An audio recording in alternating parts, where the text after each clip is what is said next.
imperative that the district remain committed to accurate and science-based curricula. Comprehensive sexual education is critical, but they must not limit access. They will be taking away the rights of everyone. Banning the books. We want them to know exactly what we are teaching and how we are presenting things. Parents get political. Significant portions of the material may violate Florida state law. No. No. Yes. Yes. No. Yes. The item fails 5-4. Few in number, but they get their way. We need to make sure that we have a true Democrat. The only polls that matter are the ones on election day. I wouldn't interrupt you. I hope you would extend me the same courtesy. Shots and side eyes. I love how Charlie likes to rewrite history. The Democrats debate. We need a governor who wants to care about the people of our state. Who will take on Ron DeSantis? I have to get a rifle in sentence.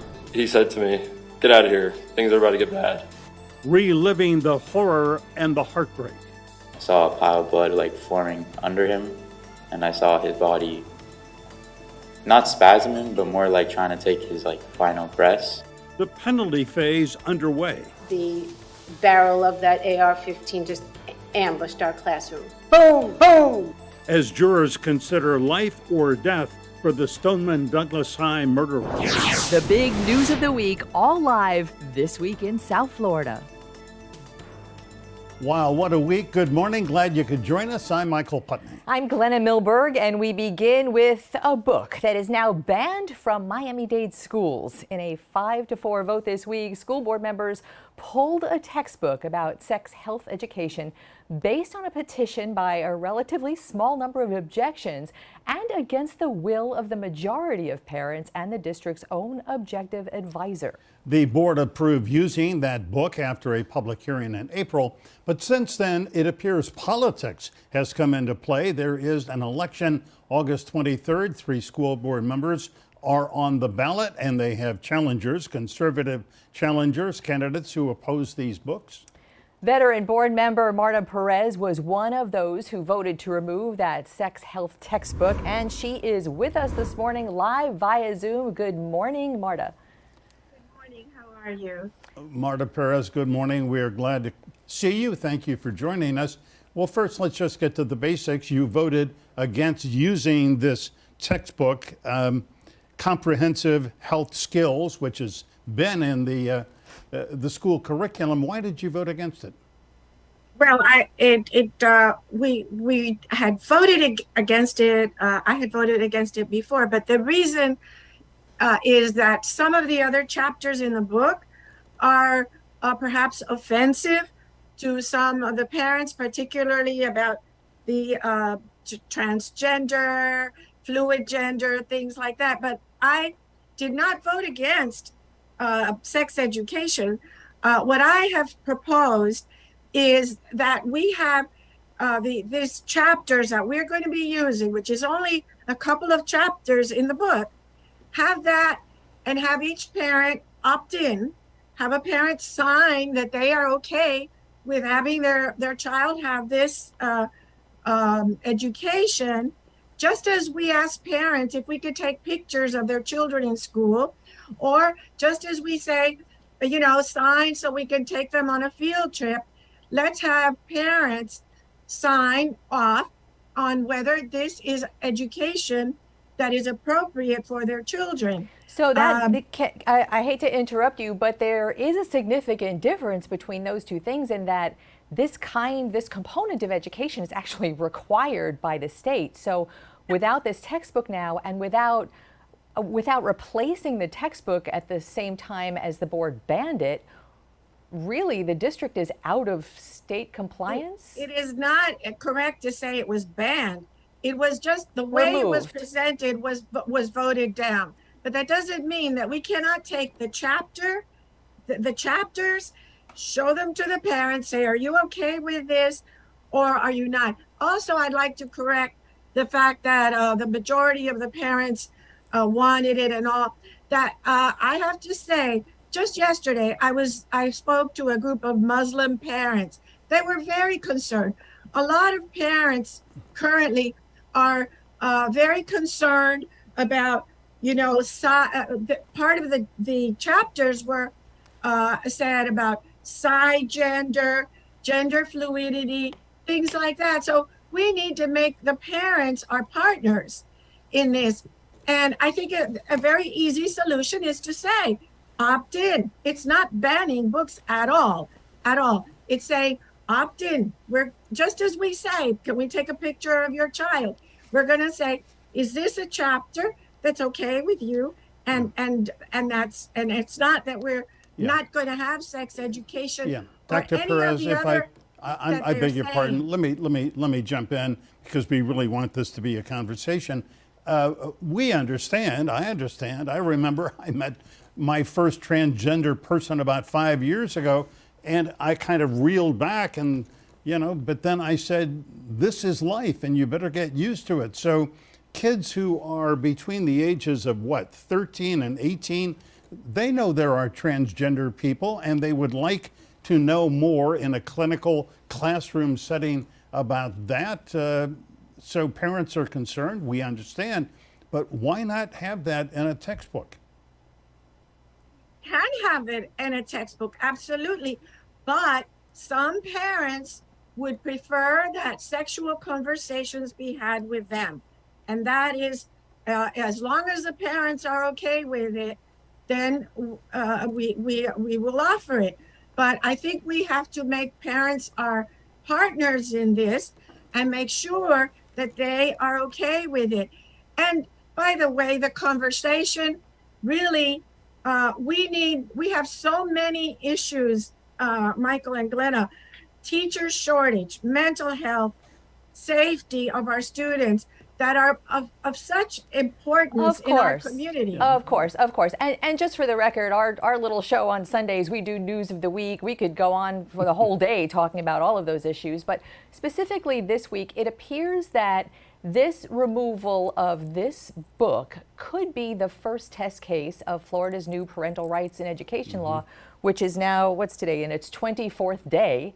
And so the question is, the parents who petitioned to remove this book, 278 signatures. There are 340,000 students in this district. Of those 278 signatures, 44 of them were actually Miami-Dade school parents.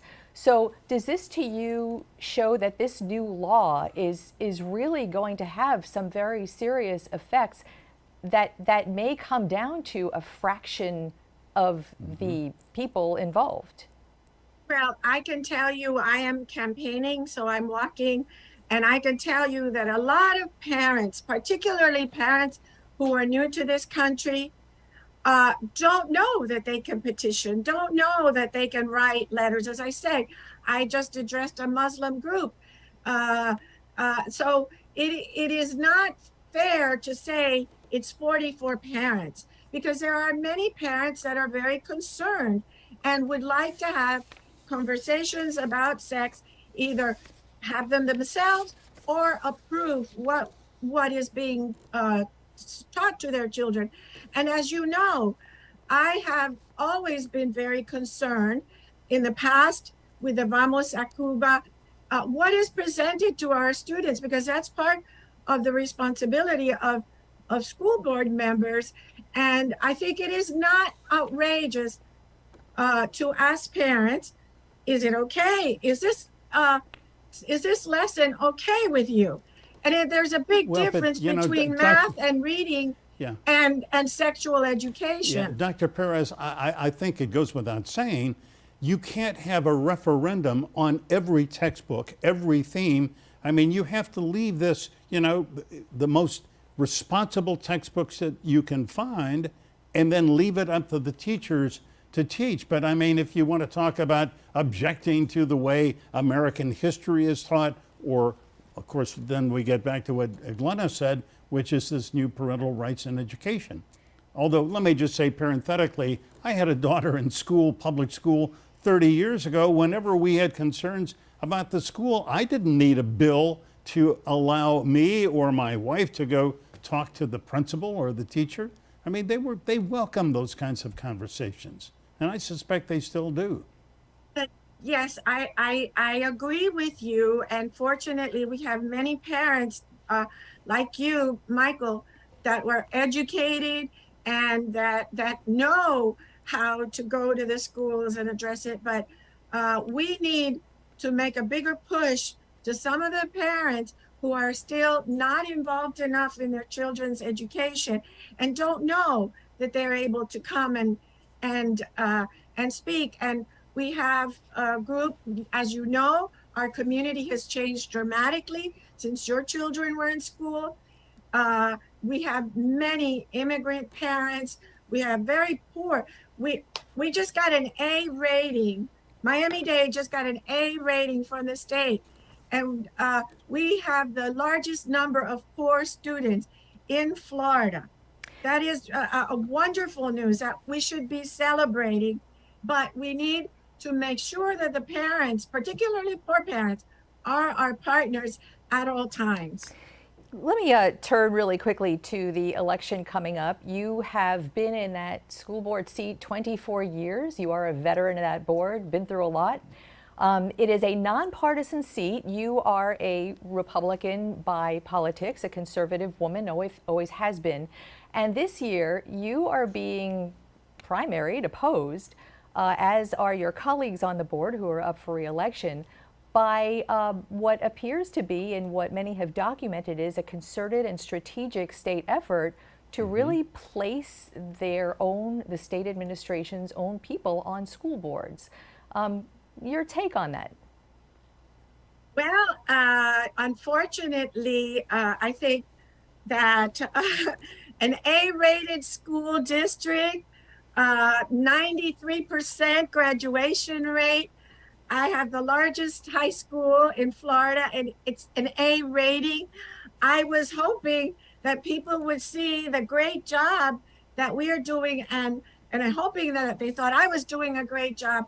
But because I voted for the mask mandate to be extended 2 weeks, because that's what our experts, our medical experts, told us to do.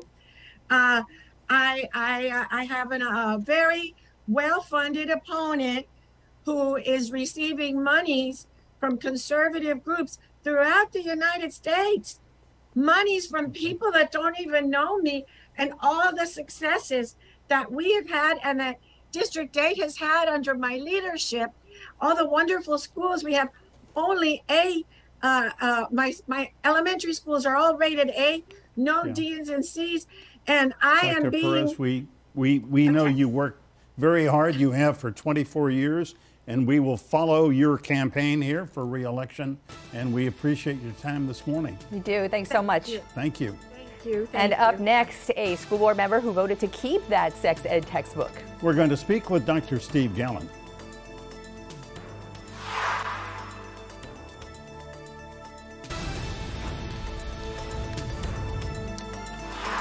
Four school board members who voted to keep a sex health education textbook in middle and high school classes, which was recommended by a school district hearing officer. And that included that opt-out for any parent who might choose to do that. The board's vice chair was one of those who voted to keep it in. Steve Gallen, Dr. Steve Gallen, here with us today.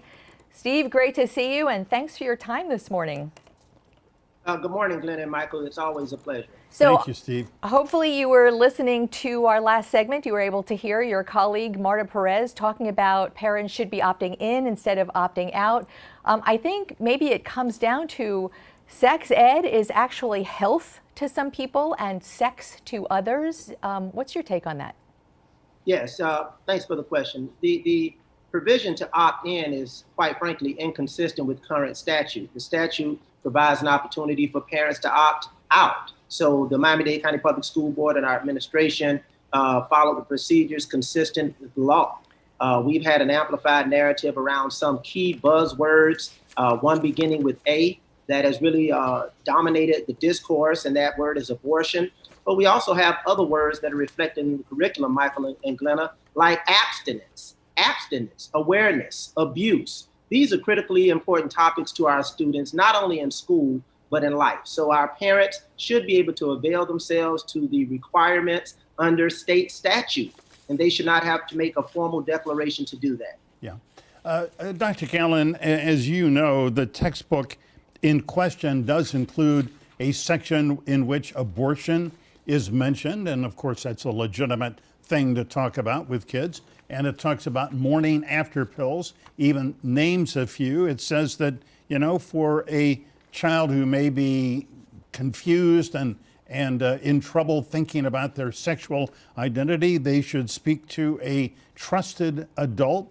Now, frankly, none of that just seems over the top to me. What about you? Absolutely, Michael. I am not only a school board member, but you all know that I'm a 30-year educator and a principal, a teacher, a superintendent of schools. But equally important, I am a parent of a daughter in the Miami-Dade County Public Schools. I'm a parent of a granddaughter in the Miami-Dade County Public Schools.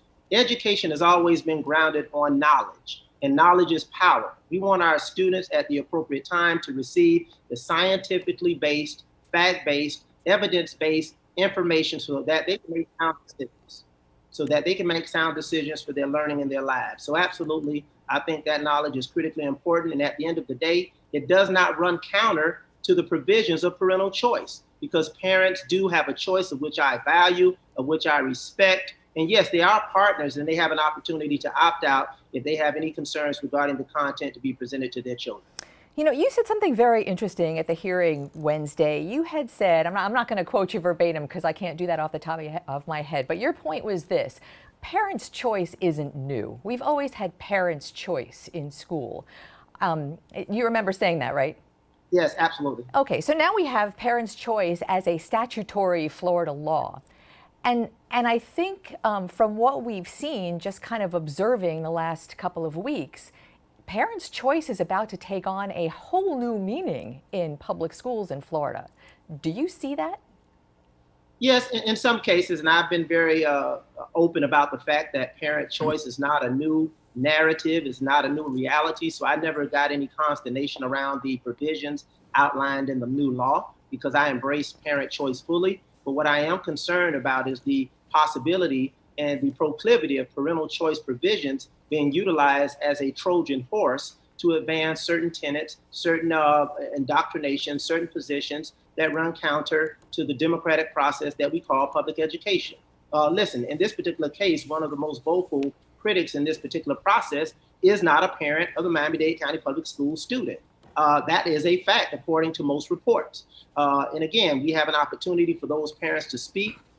They have an opportunity to work with their teachers, their principals. So parental choice is not a new concept, but I am concerned that such examples of this, it can be a conduit for organizations, in this particular case, a relatively new organization, to utilize parental choice provisions as a means to avail themselves to a platform to debunk opportunities and to deny access to critically important information for all of Miami-Dade County Public Schools children. Yeah. Steve Gilman, information that we've been availed throughout our entire lives. Yeah.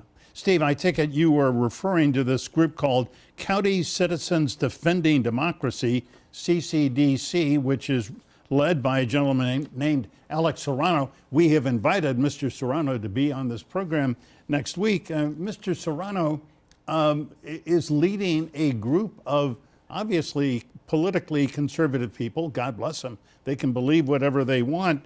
But, you know, he told the Miami Herald that he didn't want his children's peers to be indoctrinated by ideology from the instructional materials. What does that tell you about Mr. Serrano maybe and his group? I think it reflects an unprecedented temerity, a sense of gall. I don't need Mr. Serrano or any other organization to preempt my role as a parent, my role as a grandparent, and the role and responsibility of parents from across this particular county. I think it is quite insulting for one to suggest that parents are not able to make those sound decisions, especially from an individual who represents him or herself as a stakeholder, has no children in the school district, but is leading this particular charge. Listen, we're not naive to what this is about. Our Miami-Dade County Public Schools has been very steadfast in staying away from partisan politics. But obviously, when you have some issues led by organizations that really speak to an agenda that is inconsistent with the tenets, with the law, with the options that parents have, it is quite concerning. But again, as a parent, and the parents that I know from Florida City to County Line Road, they are in a position to do what's best on behalf of their children and make those sound choices through the appropriate process. And let me say, 278 petitions were filed. 4 individuals showed up and only 3 spoke. Which we actually addressed. Number. Yeah. That is a significant number, and that is very telling. Yeah, Dr. Steve Gallen, gotta go, and appreciate your time very, very much. Dr. Gallen, great speaking with you again. Thanks. Always a pleasure. Thank you. Thank you. All right, up next, we're going to turn to Vote 2022 and one South Florida race for Congress. On TikTok, as a matter of fact, candidate Ken Russell will join us next.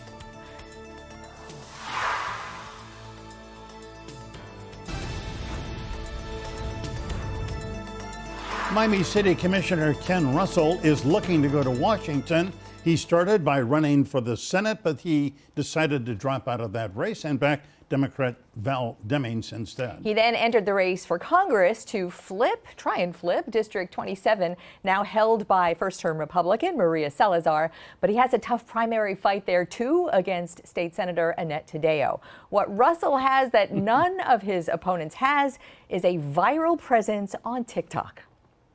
I think it's very vital to rock around. That's right. On time. It's tricky. Here we go. It's tricky to rock around. That's right. On time. It's tricky. Ooh, yeah. It's tricky. This speech is my recital. I think it's very vital to rock around. That's right. On time. Wow. Well, that is something else, huh? That is the latest post that went viral this week by Ken Russell. He is the master of TikTok. He also has earned over $1 million from TikTok followers. Ken Russell, hi, how are you? Great to see you. TikTok is the new campaign frontier for you, yes? If candidates can figure it out, it will be, but it's tricky. It's not like Facebook and Twitter. Thanks for having me, both of you. How much time do you spend? Those are not easy to make. They're not, and I know you do I it. knew you were going to go for the hard question first, Glenna. That's what we do here. Let's just put it this way. My family had an intervention. They found on my phone how many hours a week I spent, and they all got together and said, it's got to stop. But I said, listen, it's doing the campaign. They said, no, it's not doing the campaign. You're watching silly videos. Yeah. Well, look, there is no question you are the master of doing these little political spots on TikTok. And the people who follow you there, and I don't know, last time I looked, it was something like 375,000 followers, maybe there are more. They sent you a lot of money. How much? Over $1 million? I'm not able to parse exactly how much of it came through, but we see when we go live and when we're active on TikTok, we see the numbers increase. We've raised over $1.5 million for this campaign so far. We've been running for the last year.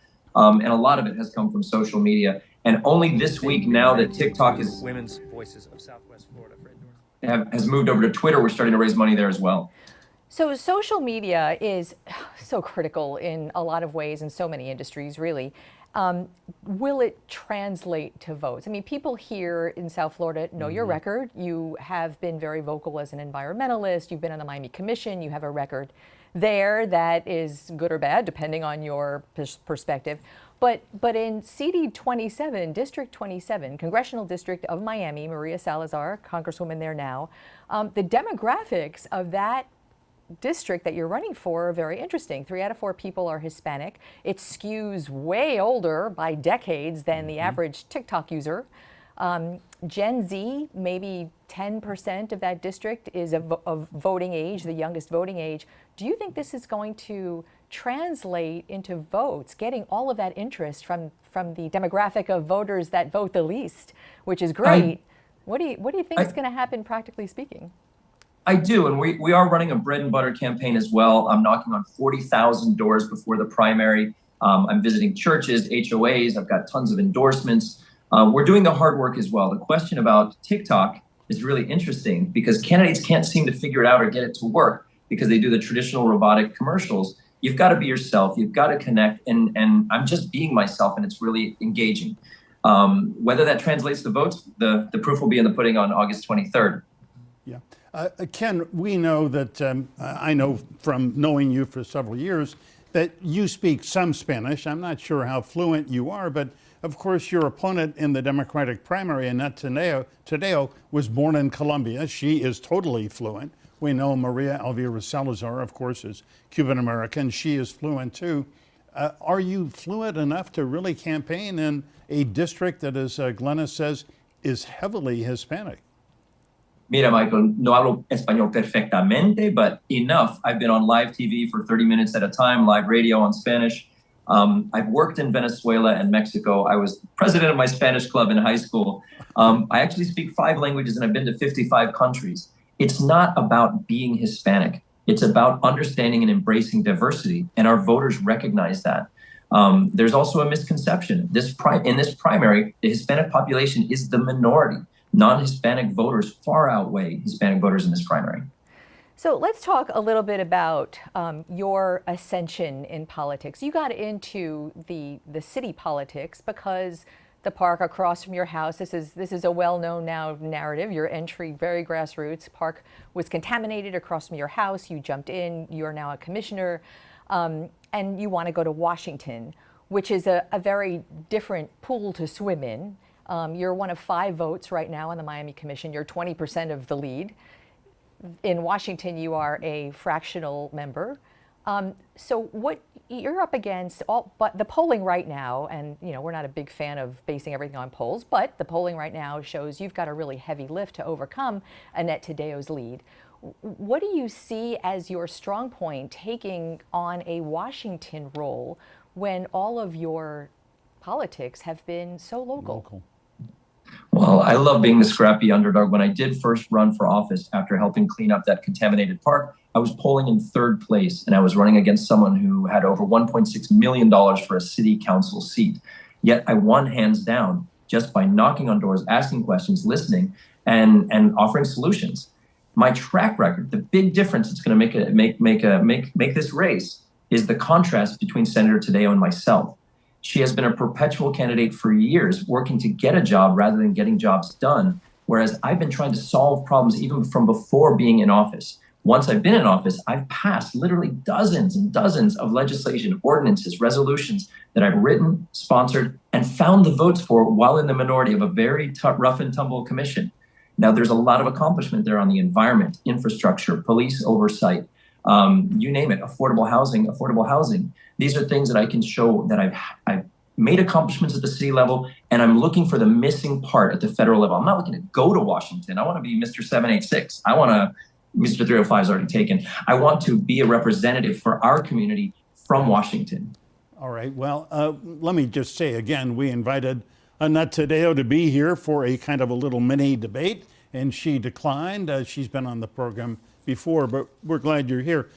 Ken, let me ask you about, a major issue in the 27th district is U.S. policy towards Cuba. President Biden has not really changed U.S. policy very much from what it was from President Trump, although we see this week that American Airlines is getting permission or asking for permission to fly to 5 other cities, once again in Cuba beyond Havana. Would you support that? You think that that's a good move for the United States? With the right conditions, we do need to re-engage and open. But here's the problem. The Democratic Party is absolutely broken from D.C., and especially in this cycle, those who are tied to the Washington establishment are going to have trouble. They can't figure out South Florida, and they certainly can't figure out the international relations that South Florida and our representative should lead on. Instead, we fight about it. And what Washington believes they need and why they recruited Annette Tadeo is they wanted to actually emulate the Republicans. They think we need to be more like the Republicans, rail at the regimes of Nicaragua, Cuba, Venezuela. We need to pretty much simulate what Maria Elvira says. And we don't want Maria Elvira light. We want a contrast. And my contrast is to offer solutions that we need to build a coalition of like-minded countries in this entire hemisphere. As we see country after country go away from democracy, it's not just about sitting back from the easy seat in Miami and yelling at those regimes. It's about finding solutions with the partners who still agree with us about free press, free economy, free elections. So Ken Russell, just like TikTok, we do things pretty quick here. And we thank you for joining us for these few minutes, and we will be watching and maybe have you back Ken, thanks. Ken for Florida on TikTok. See you guys there. Bye. Okay. All right, up next, the Democratic candidates who want to be governor looking to sway voters. The two candidates met.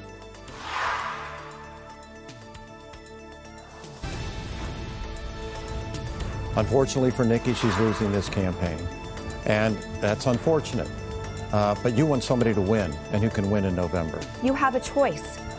We can keep losing, or we can try something new. The big he said, she said. The Democrats who want to be Florida governor. Charlie Crist and Nikki Fried have had a series of appearances and forums to convince Democrat primary voters he or she is the one who can beat Governor Ron DeSantis in November. But they have had only one TV debate happen this week. It was contentious and lively, but did it change any minds? Did it move the needle? Let's ask Professor Sean Forman. He is a political scientist at Barry University. There he is. Sean, good afternoon. Great to see you. Hi. Hi, good afternoon, Michael and Glenna. So did it move the needle for either candidate? I don't think so. I think we'll have to see in the next poll, but there'll probably not be anything significant out of this. One of the concerns is I'm not sure how many people really viewed that debate on Thursday night. Mm-hmm. It was squeezed in right before one of the Democratic January 6 hearings. It wasn't well publicized, even by the station that held it. I think Charlie Crist's campaign doesn't want people to know that it happened. Not many viewers for it. And it was contentious, but there wasn't anything that I think will change any people's minds when it comes to the polls. Yeah. It was, to your point, if you watched or not, people who are interested are going to be watching them, where they go, how they campaign, and what they do, and they've been at forums together. There really wasn't any new ground broken at all. So then, does it, Sean, come down to a matter of style? Because, they're aligned politically in a lot of different issues. They have very similar political views, obviously. Does it come down to that matter of style? Because, boy, are their styles very different. Yeah. Yes, I really do think style and personality. There is not much substantive difference between Charlie Crist and Nikki Fried on the main issues. Charlie Crist makes that point. There's not much difference between us here, Nikki, to show the voters that she doesn't really bring anything different than picking Charlie Crist. And of course, he runs on his experience, most of which was as a Republican in Tallahassee. So I really do think it comes down to substance and style. And Nikki Fried is much more passionate in her delivery. She does seem to be getting a bit desperate in her talking points because she has to. She's behind in the polls, the endorsements, the money. And so she needs something to drastically change things. But I don't see that it's happened right now. So, she's running out of time. Ballots are going out. Last day to register to vote or change your party registration is tomorrow, Monday. Remember, this is a closed primary for Democratic voters. Right. Those are the only ones voting here. And a lot of them seem to like Charlie Crist. They've embraced him over the last 6 years that he's been an elected Democrat. Well, he is a very likable guy, and she is admirable. I think she's tough and she is passionate. She did say one thing that I really stumbled over in the debate. She and Charlie were debating abortion, which was, a hot topic. He once was really pro-life and now he is pro-choice. And she turned to him and she said, when a woman in Florida dies from not being able to get an abortion, that's on you. I know that this is a debate and tempers get short, but that seemed kind of harsh to me. What do you think? It is. Nikki Fried uses a lot of harsh language. She's, I mean this as an attack dog politician. That's her style. She's the top elected Democrat in Florida, has been for 4 years. And so she's been the real point person going after Governor DeSantis. She also said, I'm the first one to call DeSantis a fascist and a dictator. Right. So that's the kind of language she uses. And again, she needs to do that. She needs to point out that Charlie Crist used to be more conservative, because a lot of voters here are new to the state or they don't remember that. It just doesn't seem to be breaking through. And she probably needs to get nastier or meaner or more pointed with her attacks. But that also has the chance of backfiring. You know, that's such a good point. She just keeps hammering away how he used to be a Republican. But with the #1 priority for Democrats in Florida to unseat Ron DeSantis, wouldn't that be a plus for him in the general? Wouldn't that make him more likely to be able to beat Ron DeSantis with Republican, maybe moderate Republicans or independents? Well, this is the big Democrat versus Republican struggle we've been thinking about is, do Democrats want someone who tacks to the middle, who's more moderate, like Joe Biden, who could pick up independents and upset Republicans, or do you want someone who goes to the left? You know, 4 years ago, remember, Democrats picked Andrew Gillum, even though Gwen Graham was sort of the front runner and Philip Levine up until the last couple of weeks. Again, it's a closed primary for Democratic voters who might be a little bit more liberal than the mainstream. So Democrats have to figure out what's their best tack. Do you pick someone like Charlie Crist closer to the middle to get moderates, or do you pick Nikki Fried, who could possibly, really energize the left-wing base? Right. I'm not sure what's the winning formula right now. You know, DeSantis has good popularity and good fundraising as well. So, oh, come on, make the call so we can refer back to the tape. Come on. Well, no, look, I mean, I think Crist is going to win, but if Democrats want a contrast, something new, they're probably better off picking Nikki Fried. Charlie Crist versus Rick Scott in 2014. This is sort of a repeat of that, I think, if you pick Charlie Crist again. Yeah. I think the real question is, how badly does she beat him up in the next 3 weeks and wound him so that he's not as strong a candidate to run against DeSantis? Anyway, Sean Forman, always great to speak with you. Thank you for your many insights. Thanks so much. Have a great day. All right. A gut-wrenching week in the penalty phase in the trial of Nicholas Cruz. Up next, a veteran South Florida prosecutor weighs in as prosecutors in that case make the case for the death penalty.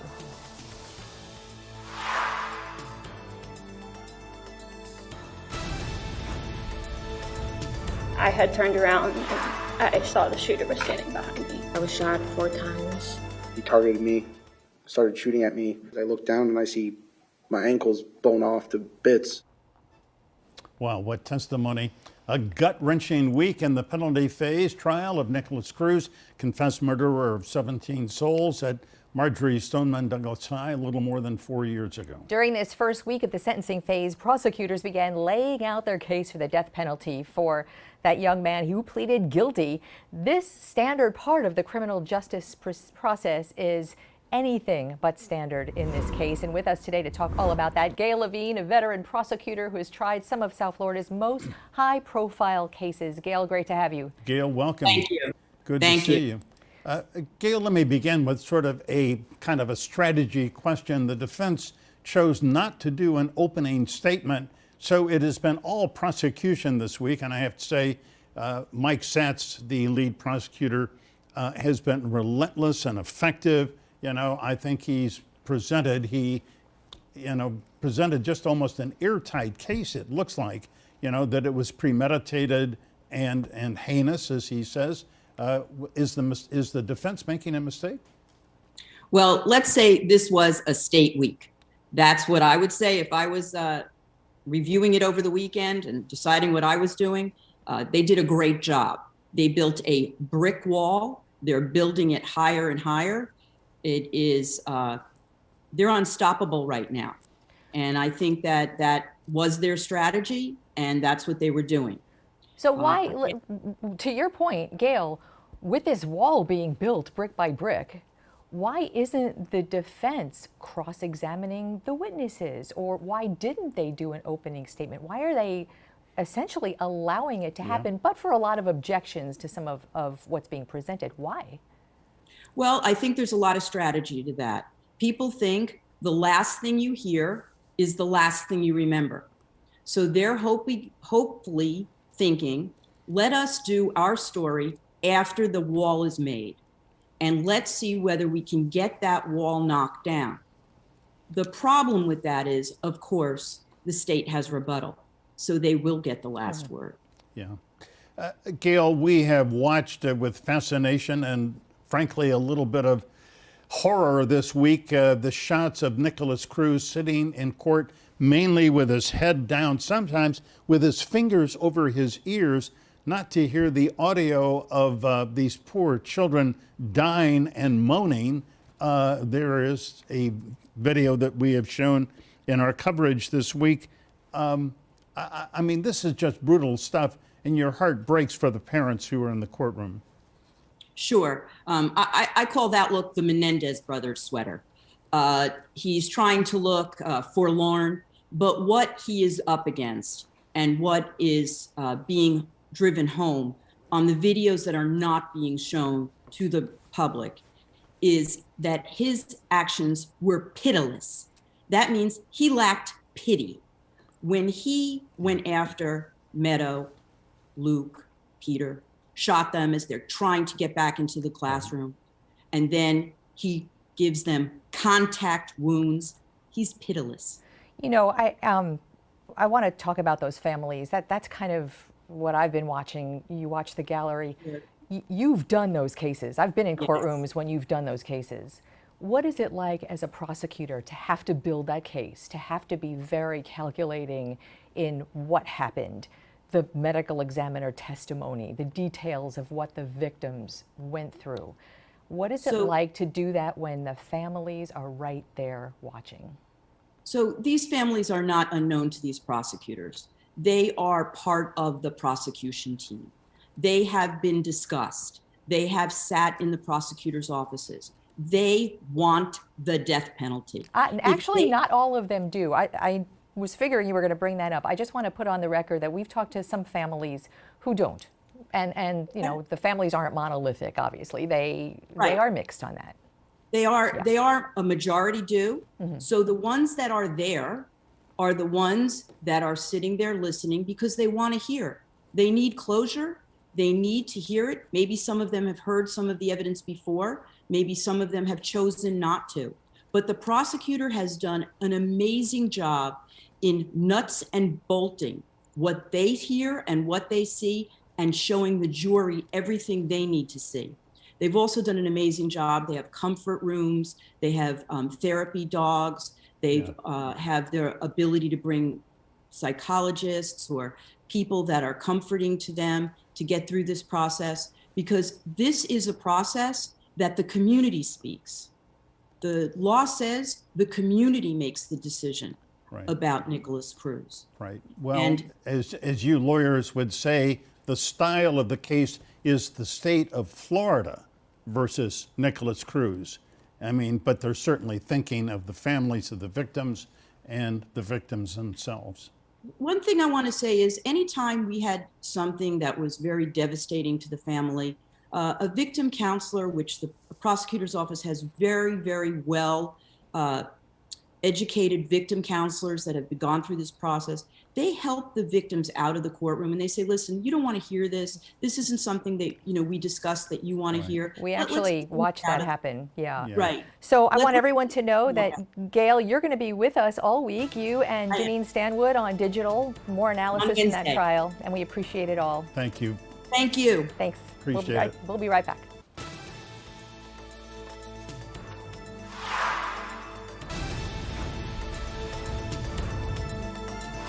What an hour, and to re-watch today's interviews, just scan this QR code right there with your phone and it takes you right to the This Week in South Florida section of local10.com. And as always, we thank you for being with us.